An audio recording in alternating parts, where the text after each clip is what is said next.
Bond order. अभी हमारे पास एक और कॉन्सेप्ट पढ़ने के लिए है, that is called as bond order. और बॉन्ड ऑर्डर पढ़ने के लिए आप लोगों को थोड़ा बहुत मॉलिक्यूलर ऑर्बिटल थ्योरी का थोड़ा सा आइडिया होना चाहिए। अब बॉन्ड ऑर्डर आप लोग पढ़ते तो हैं, बट उसका एग्जैक्ट कैलकुलेशन जो है ना वो एक्चुअली एमओटी में दिया हुआ है। तो बॉन्ड ऑर्डर का सिंपल मतलब होता है number of bonds form between two atoms. Such as अगर कार्बन सिंगल बॉन्ड कार्बन है तो इसका बॉन्ड ऑर्डर कितना निकल के आएगा 1। अगर कार्बन डबल बॉन्ड कार्बन है तो इसका बॉन्ड ऑर्डर निकलेगा 2। और कार्बन ट्रिपल बॉन्ड कार्बन है तो इसका बॉन्ड ऑर्डर कितना निकल के आएगा 3। ठीक है, ये तो बहुत इजी सा कॉन्सेप्ट है, इसमें तो कोई दिक्कत नहीं है। दिक्कत तब आती है जब आप लोगों को मॉलिक्यूलर ऑर्बिटल थ्योरी बोला जाता है और फिर उससे वो बोलता है बॉन्ड ऑर्डर कैलकुलेट करने के लिए, तो वहां पर कैसे प्रॉब्लम सॉल्व करनी है वो डिस्कस करते हैं। तो लेट्स टेक 2 एग्जांपल्स और फिर वो बहुत इजीली सॉल्व हो जाएंगे। तो let's take nitrogen gas here and let's take oxygen. ठीक है, O2 गैस के बारे में बात करेंगे। एक छोटा सा एमओटी कैसे बनाना है उसको भी एक्सप्लेन कर दूंगी मैं, ताकि आप लोगों को ईजी हो जाए। तो हम इसका कॉन्फ़िगरेशन लिखेंगे, पहले एक नाइट्रोजन का कॉन्फ़िगरेशन लिखेंगे और उसी को रिपीट करेंगे। सो नाइट्रोजन का एटॉमिक नंबर होता है 7। सो 1s2 2s2 2p3 7 4 और 1 3। और ऑक्सीजन के लिए क्या होता है एटॉमिक नंबर 8। सो 1s2 2s2 2p4। यस, तो 7 और 8।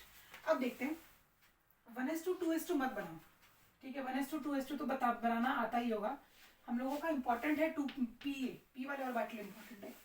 तो ये रहा एटॉमिक ऑर्बिटल के लिए, ये रहा इसका p ऑर्बिटल,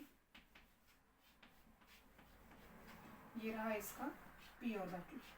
अब p ऑर्बिटल हमारे पास 3 तरीके के होते हैं, we have px py and pz। और क्योंकि नीचे हमारे पास बॉन्डिंग मॉलिक्यूलर ऑर्बिटल आते हैं, ऊपर एंटी बॉन्डिंग मॉलिक्यूलर ऑर्बिटल आते हैं, तो वो डिस्कस करो, वो पहले बना लेते हैं। सो ये रहा आपके पास 1, ये रहे 2, ये बॉन्डिंग मॉलिक्यूलर ऑर्बिटल क्योंकि उनकी एनर्जी लो है, और ये एंटी बॉन्डिंग मॉलिक्यूलर ऑर्बिटल क्योंकि उनकी एनर्जी बहुत ज़्यादा होती है। सो अब इनको आप आराम से ज्वाइन कर लें।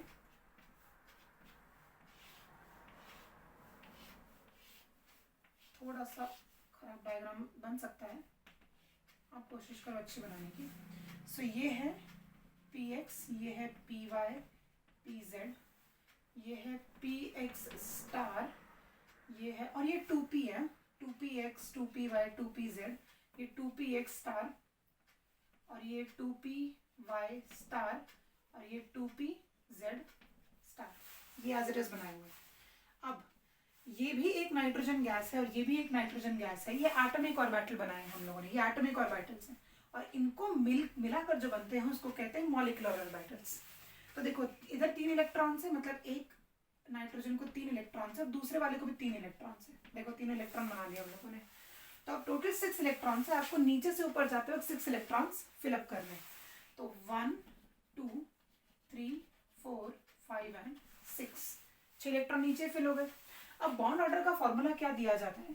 बॉन्ड ऑर्डर का फॉर्मूला होता है half of anti bonding molecular orbital electrons minus bonding molecular orbital electrons. तो यहाँ पर कैसा होगा, हाफ इनटू, मैंने बताया ये वाले आपके होते हैं बॉन्डिंग मॉलिक्यूलर ऑर्बिटल, ठीक है, और ये होते हैं एंटी बॉन्डिंग मॉलिक्यूलर ऑर्बिटल। कहीं देखा होगा ABMO BMO, और फिर उसको ढूंढते हैं हम लोग। इससे बेटर है कि आप लोग पढ़ते साथ साथ जब आप सुन रहे हैं तो आप इसको लिखते चलिए।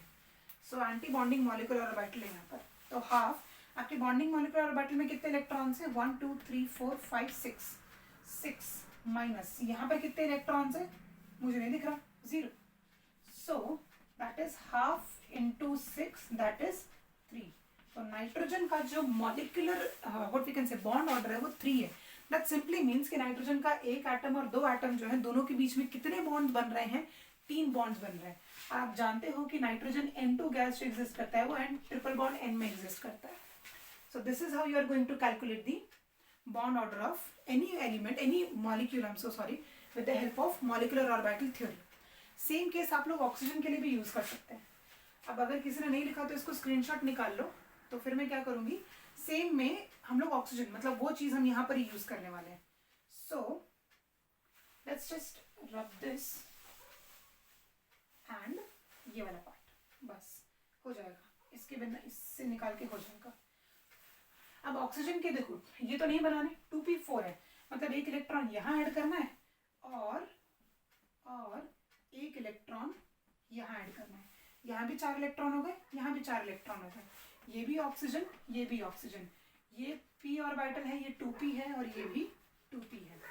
4 इलेक्ट्रॉन हो गए, मतलब टोटल 8 इलेक्ट्रॉन्स हो गए, मतलब 1 2 3 4 5 6 7 एंड 8। अब इसका बॉन्ड ऑर्डर कैलकुलेट करते हैं। सो बॉन्ड ऑर्डर मतलब half of bonding molecular orbital. Bonding में कितना एग्जिस्ट कर रहा है देखो 6 minus anti bonding molecular orbital कितने हैं 2, तो देखो हाफ इंटू 6 माइनस 2 कितना होता है 4, कितना हुआ 2 2 4, तो बॉन्ड ऑर्डर कितना आएगा 2। दैट सिंपली मीन्स कि दो ऑक्सीजन के बीच में जो बॉन्ड्स बनेंगे वो 2 बॉन्ड्स बन सकते हैं। तो आप लोगों को पता है ऑक्सीजन मॉलिक्यूल जो होता है वो O डबल बॉन्ड O में एग्जिस्ट करता है। So this is about the bond order.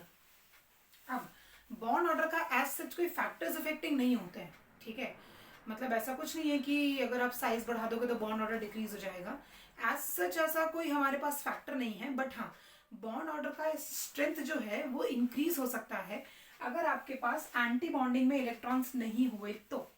Anti bonding में जब इलेक्ट्रॉन्स नहीं होते तो बॉन्ड ऑर्डर ज्यादा होता है। अभी हम लोगों ने नोटिस किया नाइट्रोजन में एंटी बॉन्डिंग में इलेक्ट्रॉन्स नहीं थे तो उसका बॉन्ड ऑर्डर 3 था, इसके देखो एंटी बॉन्डिंग में 2 इलेक्ट्रॉन्स आते हैं, इसका बॉन्ड ऑर्डर डिक्रीज हो गया।